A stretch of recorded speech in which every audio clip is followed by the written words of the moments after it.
राज्यर विभिन्न जिले में वर्षा जारी रही बेले बौद्ध जिले में लगाण वर्षा जारी रही।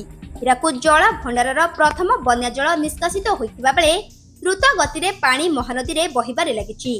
सेपटे जगन्नाथ सड़क बालट नाल 3 फुट उच्चतार बन्या जल प्रवाहित होती, जहाँफल बौद्ध हरभंगा जोगाजोग विच्छिन्न हो जाइछि। तेबे आज वर्षार परिमाण कम थिबारु एबे विपद संकेत तले महानदी प्रवाहित होती। तेबे जगन्नाथ सड़क रे सकुसिंगा नाल रे वर्षा पानी आसी जगन्नाथ सड़क जोगाजोग विच्छिन्न रही। महानदी रे प्रथम बन्या जल वृद्धि पाउथबा बेले द्रुत गति रे पानी प्रवाहित हेउथबा बेले जगन्नाथ सड़क रे हरभंगा को जोगाजोग विच्छिन्न हो जाइछि।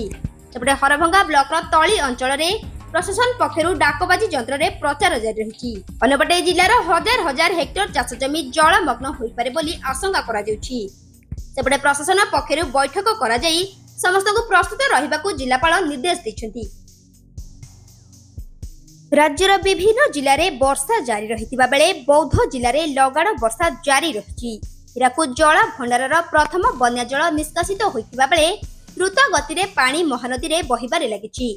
सेपटे जगन्नाथ सड़क बालट नाल 3 फुट उच्चतार बन्या जल प्रवाहित होती, जहाँफल बौद्ध हरभंगा जोगाजोग विच्छिन्न हो जाइछि।